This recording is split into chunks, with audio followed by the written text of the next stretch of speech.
قربانی کے موقع پر ایک بات اور بھی بڑی شد و مد کے ساتھ پیش کی جاتی ہے، اور یوں سمجھ لیجئے کہ اہل باطل کی طرف سے، کفر کی طرف سے، ظالموں کی طرف سے، اسلام دشمنوں کی طرف سے یہ ایک اعتراض کا شوشہ اٹھتا ہے کہ اتنے سارے جانور کاٹنے کی کیا ضرورت ہے؟ دیکھیے اللہ پاک کا جو حکم ہے وہ حکم اسی طرح سے پورا ہوگا۔ مثال کے طور پر قربانی کا جو مقصد بتایا ہے وہ تقوی کا حاصل ہونا ہے۔ ایک ہے ثواب کا پا لینا اور ایک ہے مقصد کا پا لینا، دونوں چیزیں علیحدہ علیحدہ ہیں۔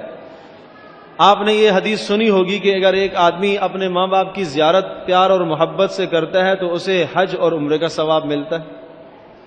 صحابہ نے پوچھا اللہ کے رسول اگر 2 بار کرے تو آپ نے فرمایا 2 کا ثواب ملے گا۔ کہا اگر 3 بار کرے تو کہا 3 کا ثواب ملے گا۔ کہ اللہ کے رسول اگر 100 بار کرے تو فرمایا 100 بار ثواب ملے گا۔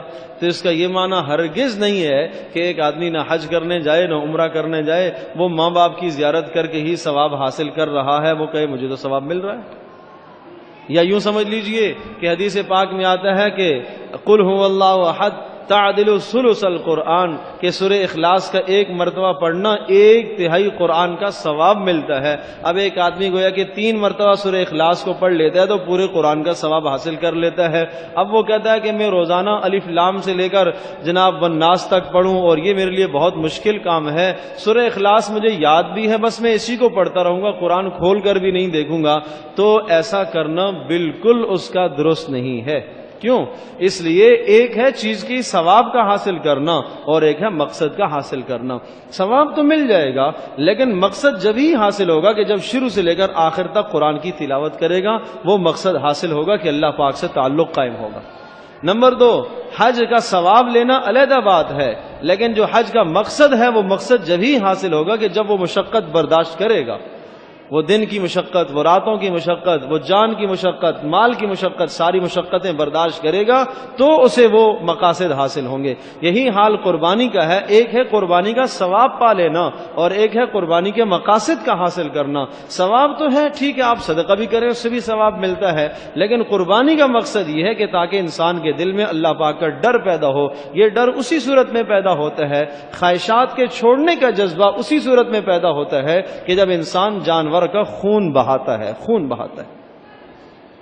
اب آپ کہیں کہ جناب خون بہانا یہ تو جانوروں کا خون بہانا، مفسرین نے لکھا ہے کہ جو آدمی یہ اعتراض کرے کہ جناب یہ خون بہانا تو درست نہیں ہے، جانور کا خون کیوں بلا وجہ کسی ذی روح کا خون بہا رہا ہے، تو ارشاد فرمایا جو آدمی یہ کہے گا وہ اللہ تبارک و تعالیٰ کے فیصلے پر اعتراض کر رہا ہے۔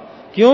اس لیے کہ اللہ نے یہ ارشاد فرمایا والانعام خلقها لکم، یہ جانور اور چوپائے اللہ پاک نے تمہارے فائدے کے لیے پیدا کیے ہیں، اور ان کا فائدہ کیا ہے؟ فرمایا بعضوں پر تم سوار ہوتے ہو، ومنھا تاکلون، اور بعضوں کا تم گوشت کھاتے ہو، اس لیے تمہارے فائدے کے لیے۔